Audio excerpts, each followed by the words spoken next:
Hello everyone, welcome back to my channel. आज हम CTET SST paper 2 के medieval SST के नोट्स को कवर करने वाले हैं। तो चलिए वीडियो को शुरू करते हैं। हमारा पहला पॉइंट है, देहलीवाल सिक्के प्रचलन में थे। दिल्ली के सुल्तान, ठीक है, दिल्ली के सुल्तान चैप्टर है, चैप्टर 3, जिसमें लिखा है कि देहलीवाल, ठीक है, देहलीवाल सिक्के कैसे थे? दिल्ली में प्रचलन थे, ठीक है, काफ़ी प्रचलन थे, इनको बोला जाता था देहलीवाल सिक्के। दिल्ली के सुल्तानों द्वारा जारी किए गए सिक्कों को क्या बोलते थे? देहलीवाल सिक्के, ठीक है। फिर आते हैं शासक। सबसे पहला शासक दिल्ली का कौन था? राजपूत। फिर आए चौहान, फिर आए तुर्की शासक, फिर आए खिलजी वंश, फिर आए तुगलक, ठीक है। जो अलाउद्दीन खिलजी था वो कहता था कि उसे भगवानों ने चुना है, ठीक है, चूजन बाय गॉड। और ठीक है, फिर आता है तुगलक वंश, फिर आता है सैयद वंश, फिर आता है लोधी वंश, ठीक है। लास्ट दिल्ली का लास्ट वंश कौन था? लोधी वंश। उसके बाद बाबर आ गया था, ठीक है। लोधी वंश को हरा के कौन आया था? मुगल वंश, बाबर। फिर आते हैं पांडुलिपि का निर्माण कैसे होता है, ये इंपॉर्टेंट टॉपिक है। तो पांडुलिपि का निर्माण करने के लिए पहले कागज तैयार किया जाता है, फिर लेखन कार्य, महत्वपूर्ण शब्दों और अनुच्छेदों पर सोना चढ़ाया जाता था, सोने का पानी, और लास्ट में जिल्द तैयार किया जाता था। जिल्द यानी कवर्स होते हैं ना, उनको कहते हैं जिल्द। काफ़ी दिन से मेरा गला काफ़ी ख़राब था, इसलिए वीडियो नहीं आ रही थी, ठीक है। तो फिर थोड़ा सी आज भी आवाज़ ऐसी हो रही है, तो थोड़ा एडजस्ट कर लेना प्लीज़, ठीक है। तो फिर आता है इतिहास, तारीख और तवारीख, ठीक है। ये कैसे शब्द है? ये फारसी के शब्द है, जिनको जो डेट होती है ना, डेट के लिए यूज़ किए जाने वाले शब्द है। इतिहास, तारीख, तवारीख, ठीक है। तवारीख के लेखक नगर में रहते थे। कहाँ रहते थे? नगर में, गाँव में नहीं रहते थे, शहर में रहते थे, ठीक है। वे सुल्तान के लिए लिखने का काम करते थे ताकि उनको इनाम मिले। क्या मिले? इनाम। फिर उसके बाद जो उनका पद था ना, वो जन्म सिद्ध अधिकार व लिंग भेद पे आधारित आधिकारिक पद था, ठीक है। यानी कि अभी जो लेखक है ना, उसका जो बेटा होगा वो भी राजा के लिए लिखने का काम करेगा। फिर आता है 1236 में इल्तुतमिश की बेटी रजिया रानी बनी। कौन बनी? रजिया सुल्तान। किसकी बेटी थी? इल्तुतमिश की। डेट 1236। वो 4 साल तक रानी बनी थी, 1240 में उसको हटा दिया गया था कुछ लोगों द्वारा। अब अब वो लोग कौन थे? वो थे मिनाज सिराज, ठीक है। इनका कहना था कि जो स्त्रियां है ना, वो पुरुषों के अधीन है और स्त्रियों को राज करने का अधिकार नहीं है। तो ये इनके कुछ विचार थे, जिसकी वजह से उन्होंने विद्रोह करवाया और फिर रानी रजिया को राजगद्दी से हटवा दिया। फिर आता है दिल्ली प्रशासन की भाषा, फारसी। दिल्ली प्रशासन की भाषा कैसी थी? फारसी थी। अल बिरूनी, अल बिरूनी कौन था? महमूद गजनवी के साथ भारत आया था। इन्होंने एक बुक लिखी थी, किताब उल हिंद, और कहाँ से आया था? उज्बेकिस्तान का था रहने वाला, ओके। फिर आता है इब्न बतूता। इब्न बतूता कौन था? मोहम्मद बिन तुगलक के साथ भारत आया था। ये भी एक राइटर था, जिसने रहला नामक बुक लिखी थी। क्या लिखी थी? रहला, और अरेबिक भाषा में लिखी थी। रहला किसने लिखी? इब्न बतूता ने। और किताब उल हिंद अल बिरूनी ने, ठीक है। इब्न बतूता किसके साथ आया? मोहम्मद बिन तुगलक के साथ। और किताब उल हिंद, सॉरी, बिरूनी किसके साथ आया? महमूद गजनवी के साथ, ठीक है।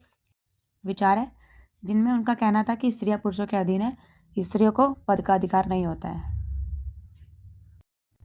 फिर आता है गैरिसन शहर, ठीक है। इनको क्या बोलते थे? गैरिसन शहर को किलेबंद नगर, जहाँ सैनिक रहते थे।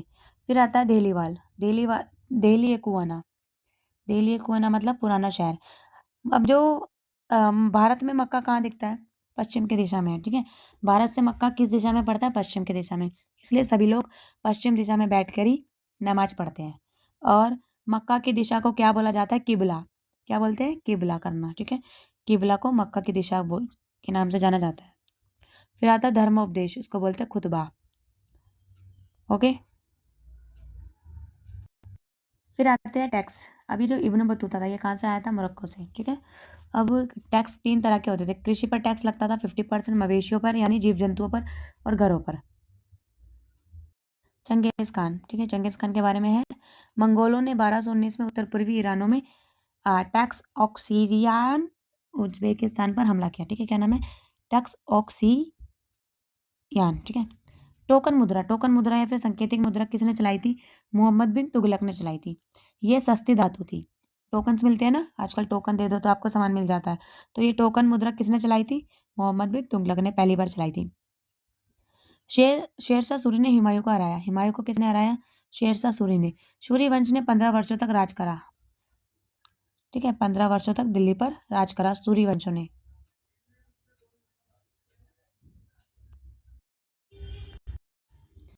फिर आता टोकन मुद्रा। टोकन मुद्रा किसने चलाई? सांकेतिक मुद्रा के नाम से भी जानते हैं इसको। इसको चलाई थी मोहम्मद बिन तुगलक ने। ये सस्ती धातु होती थी। फिर आता शेरशाह सूरी। शेरशाह सूरी ने हुमायूं को हराया था और 15 सालों तक राज किया था। फिर आते हैं 3 सामाजिक वर्ग। फ्रांस की बात हो रही है, ठीक है, फ्रांस के आंदोलन की। इसमें 3 सामाजिक वर्ग होते थे। पहला था प्रार्थना करने वाला, दूसरा युद्ध करने वाला, तीसरा खेती करने वाला। फिर आता था क्रूसेड। क्रूसेड शब्द क्या है? धर्म युद्ध। ये शब्दों से एग्जाम में क्वेश्चन आ जाते हैं। फिर चैप्टर 4 मुगल साम्राज्य, ठीक है, इससे काफ़ी क्वेश्चन आते हैं एग्जाम में। अभी जो मुगल थे ये 2 पार्ट्स में डिवाइड थे, माता और पिता, ठीक है। चंगेज मुगल के जो वंशज थे ना वो चंगेज खान थे। क्यों इनको माताओं के नाम से क्यों जानते हैं? क्योंकि ये जो लोग थे ना ये चंगेज खान अपने माताओं का सरनेम यूज करते हैं। और वैसे इनके पिता किस साइड से थे? तैमूर वंश के थे। कहाँ से थे? तैमूर वंश।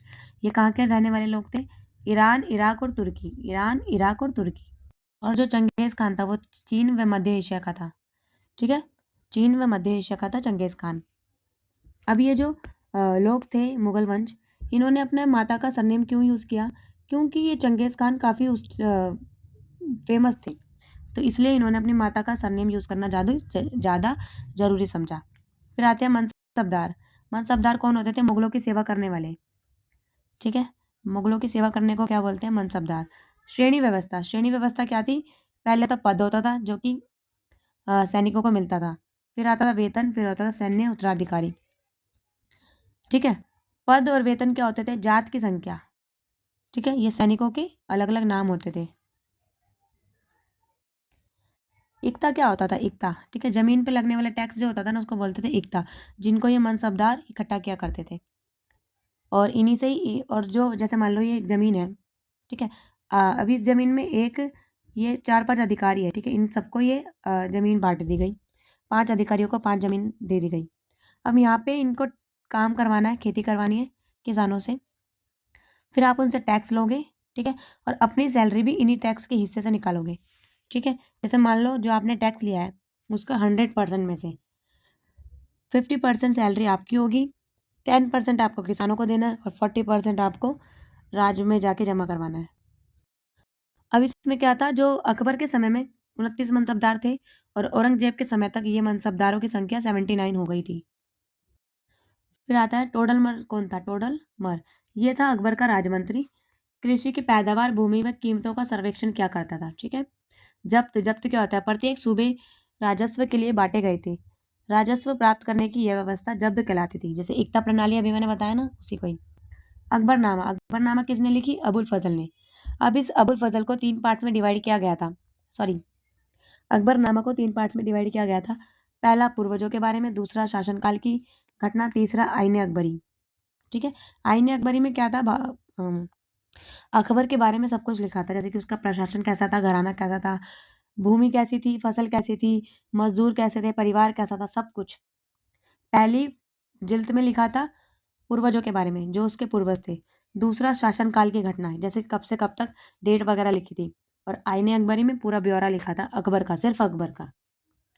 सूबे के प्रशासन, सूबेदार, ठीक है। वित्तीय अधिकारी, दीवान। बख्शी कौन होते थे? नेता, वेतन अधिकारी। सदर, धार्मिक मंत्री। फिर आता है काफी इंपॉर्टेंट टॉपिक, रज्मनामा। रज्मनामा क्या है? अकबर ने महाभारत को फारसी में लिखवाया ताकि फारसी लोग भी इसको पढ़ सकें, और इसका इसका नाम दिया रज्मनामा, ठीक है। महाभारत का क्या नाम दिया? रज्मनामा। और इसकी भाषा क्या है? फारसी। और किसने इसको ट्रांसलेट करवाया था? अकबर ने, ठीक है। बेगमपुरी मस्जिद। बेगमपुरी मस्जिद किसने बनवाई थी? मोहम्मद तुगलक ने, ठीक है। कहाँ पे? ये दिल्ली में। मोट की मस्जिद किसने बनवाई थी? सिकंदर लोधी के मंत्री द्वारा। कुवत अल इस्लाम मस्जिद, ठीक है। अब इसको 2 लोगों ने बनवाया, जैसे कि इल्तुतमिश और अलाउद्दीन खिलजी ने बढ़ाया था। बढ़ाने का मतलब क्या है कि पहले तो इसको बना दिया, फिर वो अधूरा रह गया काम, फिर उसको बढ़ाना, यानी आगे काम करवाया किसने? इल्तुतमिश और अलाउद्दीन खिलजी ने। फिर उसके बाद सबसे पहले कुतुबुद्दीन ऐबक ने इसका निर्माण करवाया। किसका निर्माण करवाया? कुव्वतुल इस्लाम की मस्जिद का किसने करवाया था? कुतुबुद्दीन ऐबक ने। फिर वो मर गए। फिर मीनार का निर्माण किसने करवाया? कुतुबुद्दीन व इल्तुतमिश ने इसको आगे बढ़ाने का काम करवाया, ठीक है। तो आज की वीडियो हमारी यहीं तक थी। अगर आपको वीडियो अच्छी लगी तो प्लीज़ कमेंट करके ज़रूर बताइए और मोर वीडियो के लिए प्लीज़ कमेंट कीजिए मोर वीडियोज़। ठीक है। Thank you everyone for watching.